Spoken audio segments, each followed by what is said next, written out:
All right, balancers. Today's guest grew up curious about success. His fascination was less about how he could attain it and more about decoding it. How did some people go on to achieve greatness? As a young psychology graduate, he found the answer. It was mindset. He now works as a peak performance coach and helps people define their own version of success and also help them get there. All things I'm really excited to unpack today. So it's my absolute pleasure to welcome Gaj Ravichandra to the Balance Theory podcast. Gaj, a warm welcome. Thank you so much, Erica. Looking forward to where our conversation is going to take us today. Absolutely. It's been really nice already to connect a bit offline. So I'm really looking forward to chatting into a little bit more about your work and your ideas generally. I just want to start off in an interesting kind of place. I always like knowing about, I guess, misconceptions or blocks in the type of work that people do, because I think there's a lot of predetermined things we assume when it comes to success or mindset. And I think just maybe unpacking that as a starting place is probably a good point. So my question to you is, in your 20 years plus of coaching, what have been the most common mindset blocks you've experienced or seen or witnessed when it comes to success? Yeah, that's such a big question, right? I think there's a few things that come to mind. I think the first one is around this idea that career is linear, right? And so, Mm, when we look at the world around us, it is very non-linear, right? There's so many things happening that are creating chaos and so forth around us. And the idea that we apply that principle of being linear in our careers when we live in a non-linear world doesn't seem to resonate or make sense anymore, right? And so I've got a lot of people who come to me who are really frustrated, right, about the idea that, hey, I've been doing X, Y, Z, I haven't been promoted in 5 years, I don't know what's happening. And it's typically because we're using that lens, right, of being linear in our approach.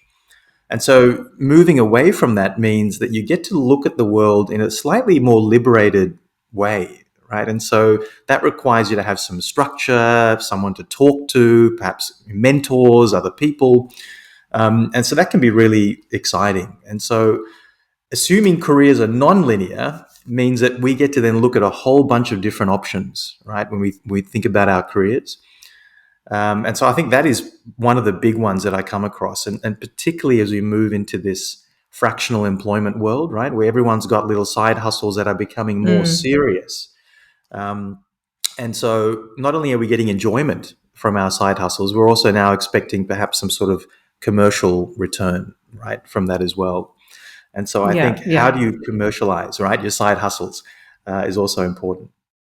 Yeah, that's really interesting. I've never actually thought about that pretext that we look at our career in such a linear way in terms of even just the trajectory. And I think there's a side of that where a lot of people will have linear careers in terms of I'm going to use a law firm as an example because I'm a lawyer and that's the space I'm familiar Mm. with. You go in as a junior associate, senior associate, partner. To me, that's quite a linear progression.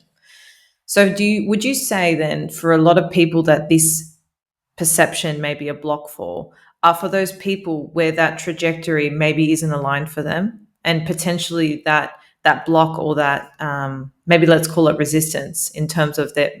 It's something I felt, right? Like I never looked at a partner I've worked for and said, oh, I really want your life. And not, that's not any shade on their Yeah. lifestyle. It's just more in terms of what they do as work, how they conduct their day to day, and just more in terms of what they're doing. That was never something I wanted to achieve. And so birthed was this podcast and other little things I've done along the way, which is really interesting. But I guess the question is, how does someone listening right now know if that's a block for them? Maybe because I think it's hard to detach right from, I thought this was what I wanted and I'm having this like weird realization that now it's not. And I have to think, oh, what else could there possibly be? Because I haven't opened up my mind to this Mm. non-linear potential. Does that make sense? It does, yeah, and you've hit upon something really important, which is this idea of even though there is a linear path, it may not be the path that you need to take. And so, when we look at management consulting firms or legal firms, there is a linear path, right? But the path is something that maybe doesn't align to these core elements of your values and your motivators, because that changes a little bit over time, Mm. right? And so, what you thought at age 20 when you were studying law to when you were 30 or 35 or 40 might be a little bit different. And so therefore that misalignment, can take place. And so it's very natural to feel that. So I would say understanding what your values and motivators are is really important to determining whether that particular path is going to feed your soul, right? To make you feel content. The second part is this really interesting concept called your motivated skills. I don't know if you've come across that term before. No, I haven't. Please share It's an more. interesting one. It came about from this idea that we want to do things that not only are we good at, but also that we're interested in. And so when you find the intersection between those two things, that's when magic happens, right? So it's not an accident that you are running this podcast and also a lawyer, right? There's elements of what you do in this podcast that are perhaps transferable into your work as a lawyer. For sure. Yeah. But there are things you're obviously getting from this podcast that are different and unique, right? Hmm. And so it's finding that intersection. And so it's a great way of being able to determine your fulfillment from that perspective. Is you're more likely to be happier as an Hmm. outcome if on the journey you're kind of doing things that you enjoy and you're good at, right? Yeah, yeah, absolutely. And it's really interesting because when I kind of zoom out and when I explain it to people, they ask me what I do. It's almost like I have my career as a lawyer. Whether I want to do that long term or not is disputable at this point in time. But this, as you said, this podcast kind of for me fills needs or allows me to exercise skills that I don't get to do in my job. And I Mhm. always had this perception that it's very hard to find a job that kind of ticks all your boxes. And so when you have all these different outlets, it kind of helps you buffer all the different parts of your personality out in a way. One thing I want to ask you on, which is maybe a place a lot of listeners are coming from, maybe they're resonating with this right now, that is their job is a financial why, it's a financial fulfillment, and other things they're interested in potentially are not yet, or maybe not as great of a financial benefit as this particular job is, even if it's not really the thing that feeds their soul. I'm going to use the words you used before. Do you coach a lot of people that maintain the two, i.e., they have a job that's purely financial fulfillment and then they have their side passions? And I only ask because I almost feel like I'm in this juncture at the moment. And I do find it hard to just work in a job for the financial means, even if it is short term. I still intuitively deep down almost can't disconnect from that, but this isn't what I want to do forever feeling. So I'm just curious, do you Mhm. have clients that struggle with that, and what kind of advice would you give them? Yeah, absolutely. It's very common. And I think one of the challenges is that, we've come typically from a traditional approach, right, at looking at our careers. And so when we start to change that approach, something happens in our psychology, right? We start destabilizing the way that we are looking at the world. Now, none of us like to feel destabilized, right? And I think it's one of those things, as humans, we run away, right, from things that make us feel unstable. And so, as long as we've got elements in our life that provide the stability, so you might find, for example, if you want to move from a 9 to 5 career into slightly a more entrepreneurial, sort of venture, having some stability from, say, your partner or from other income streams or other areas can be really helpful, right? Because that then compensates for the destabilizing, right, that you're going through, in that change. So Yes. there's a bit of a plan you got to put in place, right, to be able to do that. And once you do that, it helps to reduce the volatility that you feel, and you can then focus on the things that are actually important about, how do I, create the opportunity for me to commercialize, right, the idea that I have. How do I surround myself with the right people? And I sort of talk about this in so there are 4 kinds of intelligence, right, that I think are really helpful here. IQ, which we all know about, right? That analytical ability, solving problems, doing all those things. So, what are the problems, right, that you want to solve? 2 is your emotional intelligence, right? I think most of us know what that is and how you manage your emotions and the emotions of other people.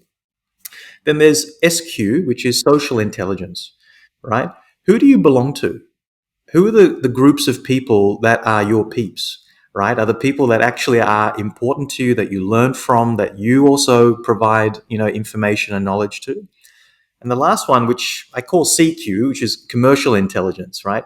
Can you take a product or a service that you have and actually put a value to it that is meaningful to a customer. That someone will actually choose to buy something, right, that you actually created or put together. And when you put those four things together, that's when you truly get some wonderful success and fulfillment. All right. So the people who struggle, there's usually one of those missing. And so Hmm. you can find them in partners, you can find them in other people that can help you. Um, but it's quite common. Going back to your question, Erica, it's more common when we start to narrow down which of those four is kind of lagging behind, if you like, that needs to be Right. developed. And so then is it a case of that maybe like your side thing fills one of those areas that maybe you can't actually express in your 9 to 5? Is that kind of how we look at it? Yeah, you might find that, and to get your side thing happening, you might find other things that need to happen, to help boost that, right? So that could Really be that's why interesting. people become partners of companies, right? To help them. Yeah, yeah, absolutely. No, that's really interesting. I want to ask you about something I saw you posted on LinkedIn, which I found quite interesting. You were talking about the difference between difficulty and complexity and just really segregating the two. And I thought it was interesting in terms of how we approach productivity. So, would you mind just sharing kind of your thoughts on the difference between the two? Yeah, there's a lot of talk at the moment, right, around this, with everyone facing so many challenges in the world, having so much uncertainty, and sometimes I find that a lot of my coachees and business leaders confuse the two concepts, right, of complexity and difficulty. So difficulty is about doing something hard or easy, right? So it means that it's once you learn how to do it, it moves from being hard to easy, right? But sometimes the difficulty part is the repetition of having to do things. So it's a bit like learning your times tables, right? I don't know if you remember back in when you're learning it at school, you just had to drill it into your head, right, to kind of learn Hmm. that, what it was. It was hard initially, but now if I ask you, 6 times 5, you're probably going to know the answer very quickly, right? And so 30 just kind of appears in your head, but it wasn't complex, right? Complex means that it's difficult to predict. 6 times 5 is always 30, right? And so complex means No that there are things. variables. Absolutely, absolutely. It's the elements that create, that sort of variation in the outcomes that you can expect. So whether it's your, pricing strategy, whether it's your economic environment you're in, whether it's the kind of customers you have to deal with, the kind of leaders that you have in the business. I mean, there's so many factors, right, that create that complexity. And so these two very different things. I mean, we really saw this during COVID, right, when I heard a lot of people telling me that they were really struggling, right, with life and what was happening. And that is actually the combination of something that is difficult and something that is complex, right? Hmm. There's a lot of uncertainty about where the future is going. When are we getting out of our lockdowns? What's going to happen with these vaccinations and so forth? What is the world of work going to look like? Are we working from home forever? Are we not doing that? There's also the churn of having to just turn up every day, turn on our screen, work from 8 in the morning till 9 o'clock at night. That was really difficult, right? And so the combination made us feel like we were struggling. When it's just difficult, you need energy, right? I mean, all of us do stuff in our work that just requires a heck of a lot of energy, right, to get it done. So it's hard because of that energy that's required. And if you don't know what's actually, sort of replenishing your energy, I call it an energy ATM, right? If you're withdrawing all day from your energy ATM, you're going to go bankrupt, right? At the end of the day, you need to put Absolutely. deposits in, right, during the day. So what are those deposits? What are the things that are actually allowing you to create that energy for yourself? So that Hmm. was that kind of element of complexity and difficulty there. Yeah, no, I love that. So if we want to maximize our productivity, right, we've got a combination of both difficult and complex tasks. Noting what you've kind of just said, so the difficult tasks require a lot of energy. How would you structure your day to be most productive then? Because obviously the complex stuff is more uncertain. Yeah. Assume it would also require energy, but a different type. So just curious, how would you structure your day to maximize productivity, knowing you've got the two? Yeah.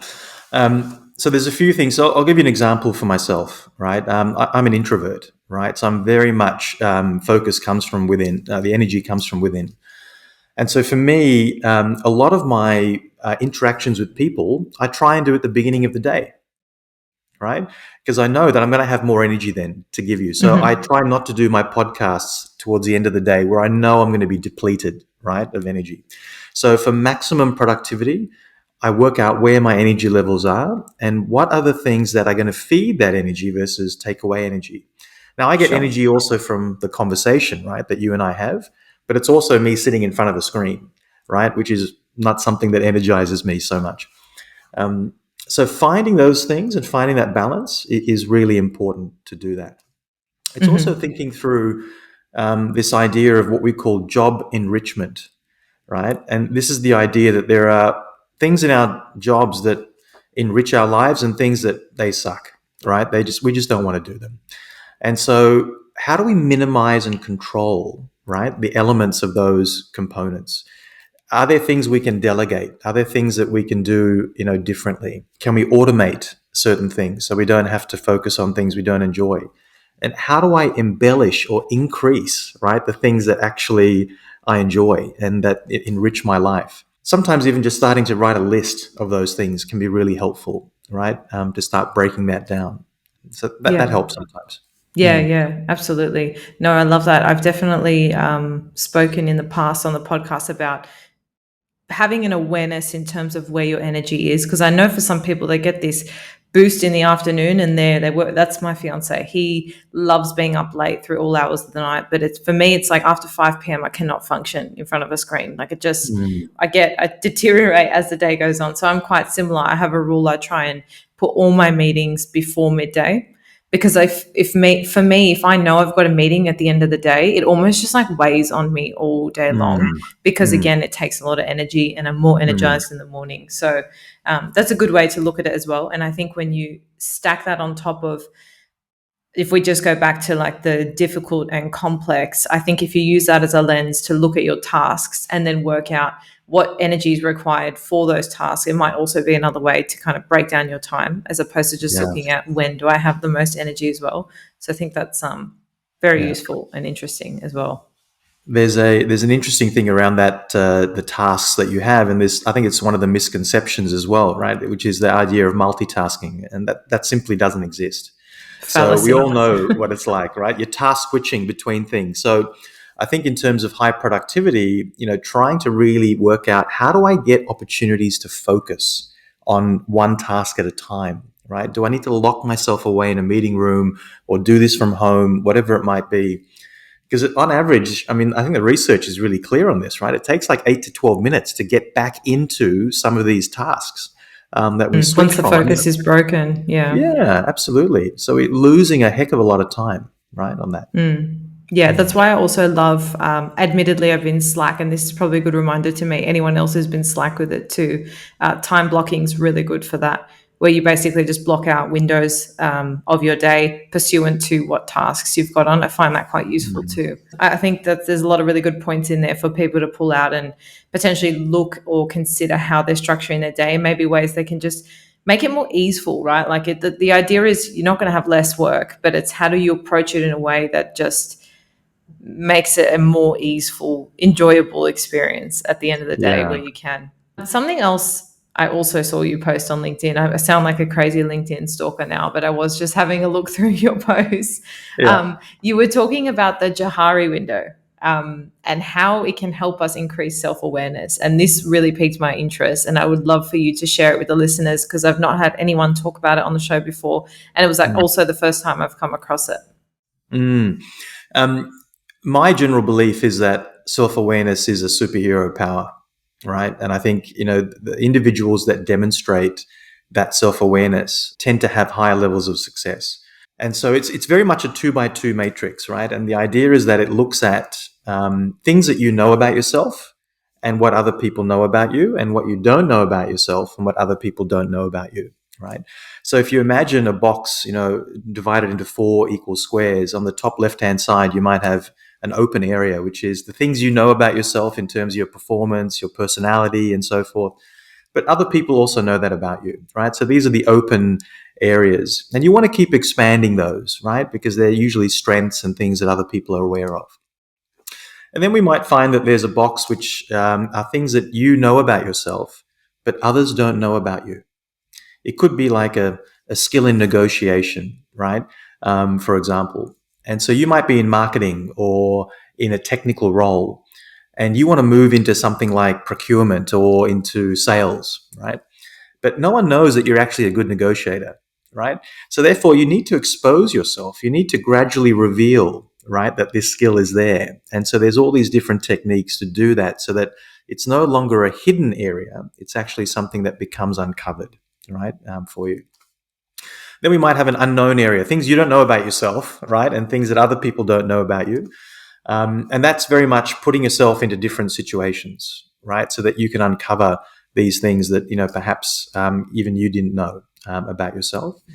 Is And that then, like out of your comfort zone, that last box? yeah, potentially, absolutely, and that's a wonderful way of sort of stretching, your comfort zone, right? Sometimes we think I've got to jump out of my comfort zone, and that scares the crap out of people, right? So as if you imagine, you're just slowly stretching that, comfort zone. You're expanding and growing. That can be a helpful mindset, right, to have. And the final one, which is we see a lot in the corporate world, these sort of blind spots, right, which are things you don't know about yourself, but maybe things that other people observe in you. So, for example, Gudge, I noticed that you go into meetings and you start the meetings, you talk all the way through the meetings, and you end the meetings. You don't give anybody any time, to contribute, right, to the discussion. I might genuinely not even realize that's happening, right? So, to know what those things are, we need to actually firstly create a culture around us of people who feel safe to be able to give us that information, right? And we also need to proactively ask for it. And a lot of high performers, what tends to happen is that because we're rapidly going through our careers and all this positive information is coming back, right? You're getting more responsibility, you're going up higher in the organization, you're getting pay increases, you're getting larger teams, larger geographies. What's coming back to you is positive feedback.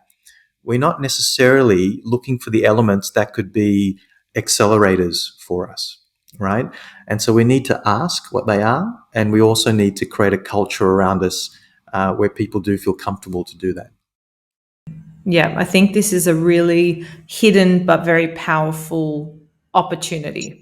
But I Mm, will say, and I think for a lot of high performers, they can probably resonate. I mean, I consider myself in that category too. I think that getting that constructive criticism, sometimes we can take it quite personally, especially when you're used to this momentum of getting a lot of positive feedback and growth. And then you're hit with almost like what feels like an attack sometimes, even if it's mm, just constructive criticism. And I will openly say that's probably because we haven't fostered or created an environment where it feels safe both ways to give and mm, receive that, right? And I think if we even zoom out, not just in a work corporate kind of setting, to be able to do this in your relationships, I think also holds a lot of power, and it's mm, something I'm quite proactive with in a personal relationship setting, to have that feedback loop, to ask for questions, even with friends. But I have to say, at the beginning, it was a little bit jarring getting the feedback when you're mm, not used to it, right? So how do you mm, kind of, what advice would you give to help digest or receive constructive criticism? I mean, assuming it's coming from a place of love and someone just caring genuinely about you and wanting to only further your growth, because sometimes mm. like the delivery obviously has a lot of weight in it as well. But generally Yeah. speaking, if we just take the emotion out, what are some ways we can actually use that as an opportunity without falling into like being Mm. personally attacked, like that victim feeling? I think a lot of that does come down to our mindset, Erica, right? And I think the idea that what you choose to use in your mindset going into those discussions is massively helpful, right? So I know we talk about this thing that feedback is a gift, right? And it can be a gift, it can be also horrific, kind of experience as well, right? You might get a gift you don't want, right? What you choose to go in with that sort of growth mindset. And one of the techniques I've used is these three simple words, right? Which is tell me more, right? And so when someone gives you that feedback and you go in with this idea of tell me more about how did that make you feel when I did this? Or what do you feel that I should be doing, to kind of help change this? Or are there other people that you feel I could look at that might be actually quite interesting, around this behavior or idea or concept? And so by asking people to tell me more, you're actually digging a bit deeper. Now, what uncovers through that process is that sometimes it will unravel someone who is doing it who has nefarious intent, right? So if they're doing it because they just want to get back at you at something, by asking them, tell me more, you can start to unravel that because it's usually very superficial, right? They haven't really thought it through. But for those who are coming from a genuine place, they have thought it through, right? They're trying to help you. They're trying to help you grow. And so that opportunity to ask and come from curiosity is immensely helpful. And so that's the mindset that I use. I come from that curiosity Mm. perspective. Sometimes I'll get feedback from, client organizations where, we could have, we had so much content, it was way too much content for the workshop for the day, right? And so though I might personally have been attached to that workshop because I built it from scratch and I put all this energy into it and all this stuff, well, actually, the outcome needs to be beneficial, right? And it helps me to create something that's even more valuable. Tell me more, right? How can I do that in a way that's actually going to be constructive? Yeah, I think that's powerful coming from a place of curiosity. Do you think this would also help you identify a scenario? And not to say this is every time, but I think sometimes this could be the case where someone's maybe projecting onto you as well, rather than actually trying to help you. So maybe not nefarious, maybe it's not that they're being genuine. Maybe they're just Mm, projecting something that's triggering for them. I think maybe this is more applicable in personal relationships, but I guess you do have those in the work setting anyway. Any mm, thoughts on that and whether that's also useful in that context? And just, I guess, like to help us work that out as well. Because sometimes you can internalize something, but maybe it never had anything to do with you in the first place. mm. Do you know what I'm saying? Absolutely. As humans, we are human projectile missiles, right? That's what we do. We literally project ourselves, whether we like it or not. There's a lot of us that comes out into the conversations and so forth. Self awareness is important, right? On that, when we are providing that feedback, the way that might help, right, to structure that is to look at feedback in a slightly different way. The way that feedback is traditionally very personalized is when we look at the past. When we go into our past, it's a very personal experience. If we look at it from a slightly different perspective, right? So if I say I'm going to draw a line in the sand and I'm going to use a technique, and a lot of the business schools talk about this now, it's called feed forward, right? Which is from this moment on, how should we behave? And so we look at two things. What do I need to keep doing, right? That's actually really helping me. And what do I need to start doing, right, from today? That simple change in the language can help to look at things in a future oriented kind of way, right? And Mm. so even if you're receiving the feedback, you could say, look, why don't we do it in this framework, right? And so that might help the person. It forces them to think about the future and how your behavior is going to be impacted in the future. Does that make sense? Yeah, yeah, absolutely. Yeah. I think that's a powerful shift as well, to not get caught up on what happened, what should have happened, what could have happened, because it's very easy Mm, to spiral into the past. And I yeah. think that only helps that feedback be beneficial for your growth and future moving forward. So yeah, that's definitely beneficial, I think, on both sides as well, to help people unpack it on both sides, the giver and the receiver. Just before we go, what would you say is the most powerful skill or tool anyone should have to be a high performer? Mental toughness. So the idea, and I see a lot of high performers who fake it, right? They fake their confidence to get to a certain point, and it becomes really difficult to keep faking things, right? And so this idea of having to build your confidence authentically, right, and to believe in yourself, right, is really important. Being able to commit to things, right, and to be able to have a plan, right, is really important.